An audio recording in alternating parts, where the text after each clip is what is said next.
Hello students, हम कर रहे थे एशियंट इंडियन पॉलिटिकल थॉट। इसमें लास्ट सेशन में हमने मनु एंड मनुस्मृति की रिगार्डिंग किया एंड आज हम करेंगे महाभारत, जिसमें जो शांति पर्व है इसको डिस्कस करेंगे, जिसको भीष्म पितामह है इन्होंने डिफाइन किया था। मीनिंग जो महाभारत है इसको महाभारत के नेम से भी, और जो इसके 18 पर्व हैं उनमें से 12th पर्व है, पर्व का मीनिंग है बुक, वो है शांति पर्व, जिसको भीष्म पितामह ने डिफाइन किया था। उन्होंने युधिष्ठिर को जो उपदेश दिए थे उसको भीष्म नीति भी कहा जाता है। कई बार एग्जाम में भीष्म के नाम पर भी क्वेश्चन आ जाता है, इसीलिए हम इसको तीनों नाम से डिफाइन करते हैं। तो पहले हम इसकी ब्रीफ इंट्रोडक्शन करते हैं। आज के चैप्टर में हम इंट्रोडक्टरी जो भी बेसिक इंफॉर्मेशन है वो करेंगे। आने वाले सेशन में भीष्म नीति है उसको डिस्कस करेंगे। तो फर्स्ट ऑफ ऑल महाभारत है क्या? इसमें 18 पर्व्स हैं। पर्व का मीनिंग क्या हो गया?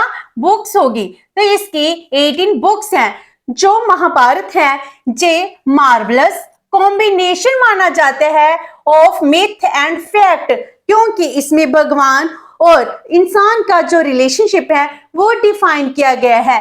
कुछ इसको मिथ मानते हैं और कहते हैं कुछ जे रियलिटी है। तो जे मिथ एंड फैक्ट रियलिटी का कॉम्बिनेशन हो गया, गॉड एंड ह्यूमन का रिलेशनशिप हो गया। जब श्री कृष्ण जी ने अर्जुन को उपदेश दिया था, वो क्या था? कृष्ण जी परमात्मा का रूप माने जाते हैं और अर्जुन क्या थे? वो ह्यूमन थे, और गॉड ह्यूमन इन दोनों का कॉम्बिनेशन क्या है? महाभारत में डिफाइन किया गया है। जो इसके कंपाइलर हैं वो हैं कृष्ण द्व्यापन व्यास। तो इसके लिए ये कहा जाता है टोटल 28 व्यास हुए हैं। उनमें से जो कृष्ण द्व्यापन व्यास थे, जिसको वेद व्यास भी कहा जाता है, इन्होंने ही महाभारत को कंपाइल किया था। और बाद में जो इनके डिसेंडेंट थे कौरव और पांडव, इनके बिटवीन महाभारत की वॉर होती है। जो महाभारत है it is the full of political advice. इसमें पॉलिटिकल एडवाइस दी गई है। इसमें फंक्शंस ऑफ द गवर्नमेंट है, दंड नीति है, राजनीति है, हर एक एस्पेक्ट को अच्छे से डिफाइन किया गया है। ये रियल वर्ल्ड अप्रोच को सपोर्ट करती है। जैसे आज के टाइम में भी इंटरनेशनल रिलेशन में हम रियलिस्टिक अप्रोच की बात करते हैं, वैसे ही जो महाभारत है यह भी रियल अप्रोच को डिफाइन करती है। जो यही फिलोसफिकल टेक्स्ट है which shows the multiple view point about the society, human relations and politics. इसका मीनिंग क्या हो गया? इसमें हर एक एस्पेक्ट को डिफाइन किया गया है। सोसाइटी के रिगार्डिंग, ह्यूमन रिलेशंस के रिगार्डिंग, पॉलिटिक्स के रिगार्डिंग, हर एक एस्पेक्ट को महाभारत में डिफाइन किया गया है। जो महाभारत है इसकी हिस्टोरिकल इंपॉर्टेंस भी है, और इसके भी साइड जो एजुकेशन है इसके लिए भी जो बहुत इंपॉर्टेंट मानी जाती है। जो हमारी जनरेशन है इनको एजुकेट करने के लिए भी महाभारत बहुत ही इंपॉर्टेंट एपिक माना जाता है। तो जो महाभारत है इसको कब लिखा गया, इसके लिए डिफरेंट व्यूज आते हैं। तो हम इसको कंक्लूड कैसे करते हैं कि जो महाभारत है इसको 1100 BC से लेकर 3rd सेंचुरी AD तक लिखा गया होगा। तो इस तरह महाभारत बहुत ही इंपॉर्टेंट एपिक बन जाता है। महाभारत की इंपॉर्टेंस के लिए ये कहा जाता है, it is said that there is no aspect of knowledge which is not to be found here. Meaning Mahabharata में नॉलेज, चाहे आप पॉलिटिकल बात कर रहे हो, रिलीजन के रिलेटेड बात कर रहे हो, सोसाइटी की, ह्यूमन रिलेशन की बात कर रहे हो, इसमें कोई भी एस्पेक्ट ऐसा नहीं है जिसको डिस्कस ना किया गया हो। There is no aspect of knowledge which is not to be found in Mahabharata, and whatever is not found here would not be found anywhere else. अगर आपको महाभारत में कुछ नहीं मिलते हैं तो वो आपको कहीं भी नहीं मिलेगा, would not be found anywhere else. तो इस तरह जो महाभारत है बहुत ही इंपॉर्टेंट, बहुत ही बड़ा ग्रंथ बन जाता है, जिसमें एशियंट इंडियन पॉलिटिकल थॉट है उसके जो व्यू पॉइंट से हर एक एस्पेक्ट से रिलेटेड हमको महाभारत में ही मिलते हैं। महाभारत में यह भी डिफाइन किया गया है कि हमको क्या करना चाहिए और क्या नहीं करना चाहिए, इसको भी महाभारत में ही डिफाइन किया गया है। और जो हमारा क्वेश्चन है शांति पर्व, तो शांति पर्व है क्या? शांति पर्व ऑफ महाभारत। तो जो शांति पर्व है, शांति पर्व जो महाभारत की 18th पर्व थी, उनमें से 12th पर्व कौन सा है? शांति पर्व है। शांति पर्व में क्या है?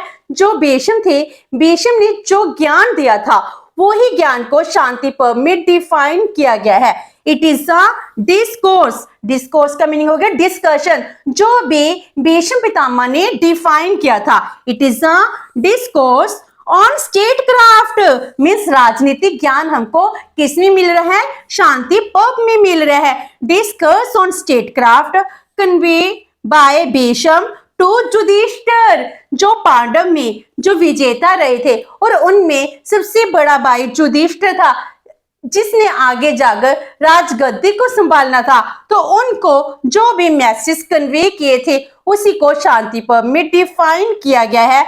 After the end of the war, जब महाभारत की कुरुक्षेत्र की वॉर है वो खत्म हो जाती है, तो ये 12th एंड लॉन्गेस्ट पर्व माना जाता है ऑफ ग्रेट एपिक महाभारत का। तो इस तरह ये बहुत ही बड़ा और बहुत ही इंपॉर्टेंट चैप्टर है, इंपॉर्टेंट बुक है जो महाभारत है। महाभारत में शांति पर्व है। It consists of 365 chapter. हम महाभारत की बात नहीं कर रहे, हम किसकी बात कर रहे हैं? शांति पर्व की बात कर रहे हैं। शांति पर्व में 365 चैप्टर्स हैं एंड 13,716 वर्सेस मीन्स श्लोक पाए जाते हैं। तो इसके लिए ये बहुत ही लार्जेस्ट एंड कॉम्प्रिहेंसिव पर्व बुक मानी जाती है। जो शांति पर्व है इसकी ओल्डेस्ट एग्जिस्टिंग कॉपी है वो पाम लीफ पर है।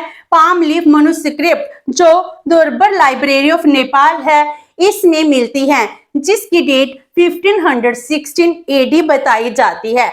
तो ये हो गया शांति पर्व महाभारत। तो शांति पर्व में जो डिवीजन की गई है, जो 365 चैप्टर्स है, वो डिवीजन कैसे की गई है, जो बहुत ही इंपॉर्टेंट क्वेश्चन है, शॉर्ट क्वेश्चंस के लिए भी इंपॉर्टेंट है।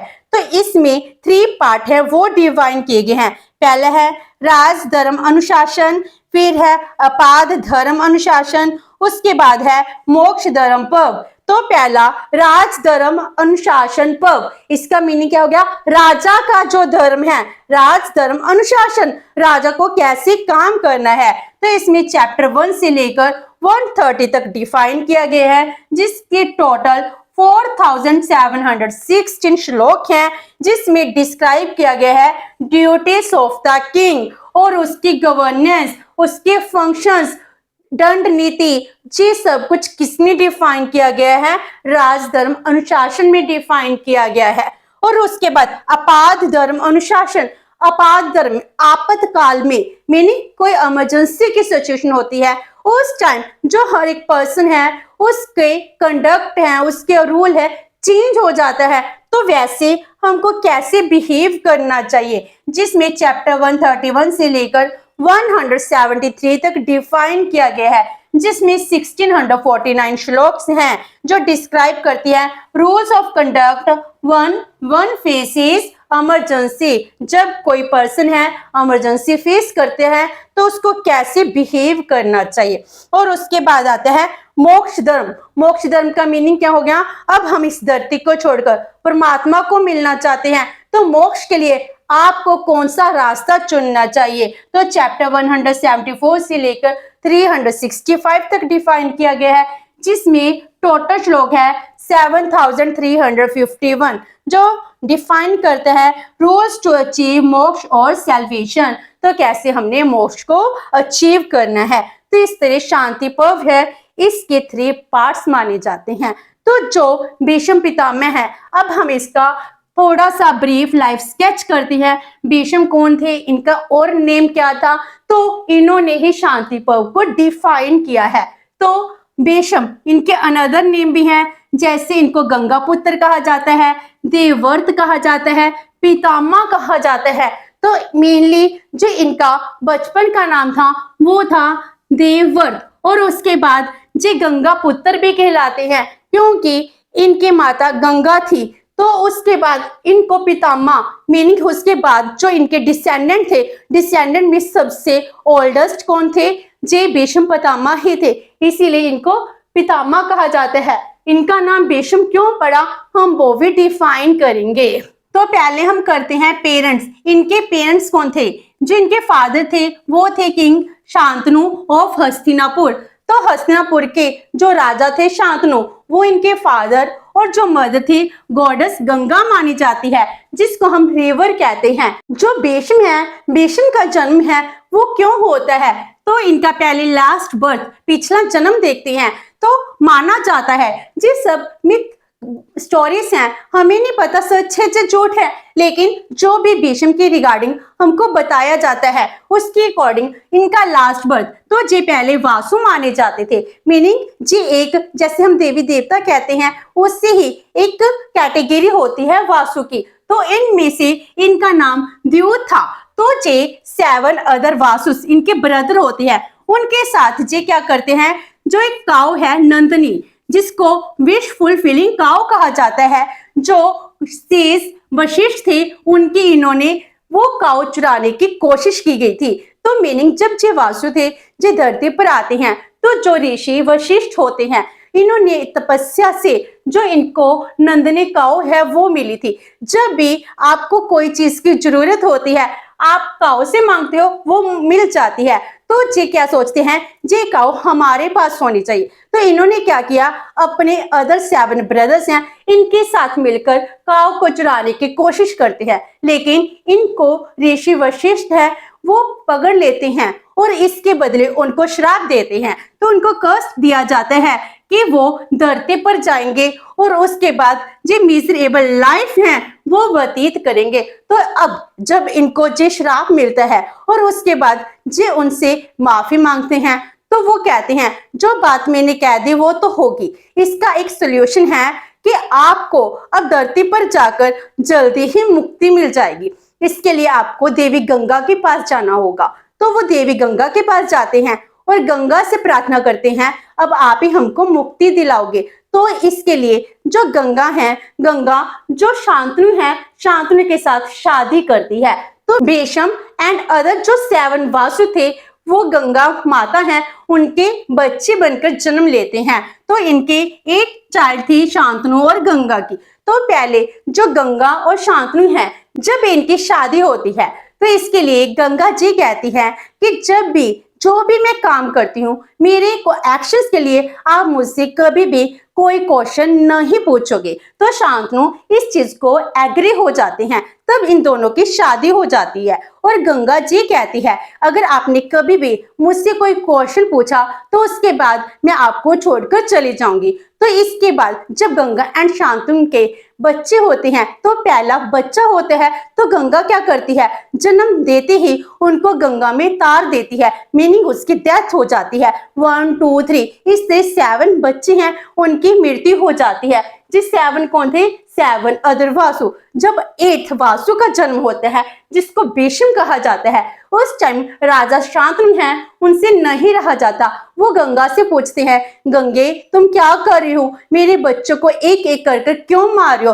तो गंगा कहती है जो जे बच्चा है मैं आपको दे दूंगी, लेकिन अब आपको छोड़कर मैं जाती हूँ। तो उन्होंने तब जिस स्टोरी बताई थी, मैंने इन बच्चों को क्यों मारा है, क्योंकि इनको मुक्ति दिलानी थी। और उसके बाद गंगा कहती है कि जो भीष्म है, इनका नाम क्या था, देवव्रत था। जी देवव्रत मैं अपने साथ ले जाती हूँ, इसको एजुकेशन दूंगी और उसके बाद आपको वापस कर जाऊंगी। इसीलिए गंगा उनको ब्रॉट अप करती है और ट्रेन करती है। जो बहुत महान ऋषि मुनि थे उनसे इनको एजुकेशन मिलती है। और उसके बाद गंगा है, गंगा देवदत्त को महाराजा शांतनु हैं उनके पास लौटा देती है। जब महाराजा शांतनु के पास देवदत्त आते हैं, तो सभी प्रजा उनको बहुत सम्मान देती है, क्योंकि वो ऋषि मुनियों के साथ एजुकेशन लेकर आए थे। तो सभी जी कहते हैं जी हमारे नेक्स्ट राजा होंगे। और इसके लिए जो महाराजा शांतनु है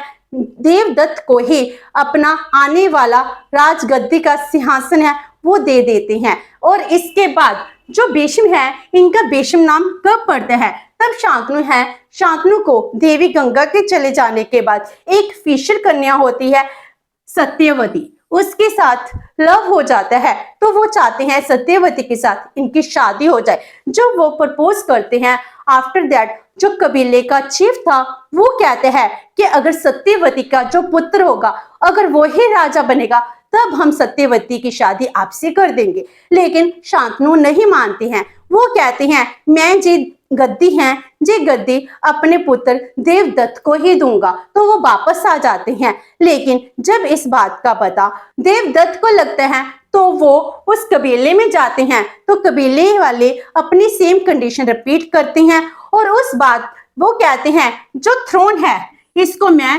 लौटा रहा हूं, मुझे ये थ्रोन नहीं चाहिए। और इसके लिए वो सारी उम्र के लिए भीष्म प्रतिज्ञा करते हैं कि मैं शादी नहीं करूंगा, ना ही मेरा कोई बच्चा होगा। वो सेलिब्रेसी को अडॉप्ट कर लेते हैं। तो वो आजीवन ब्रह्मचार्य को मानने की प्रतिज्ञा करते हैं। So he ceded his throne for the marriage of king Shantanu and Satyavati.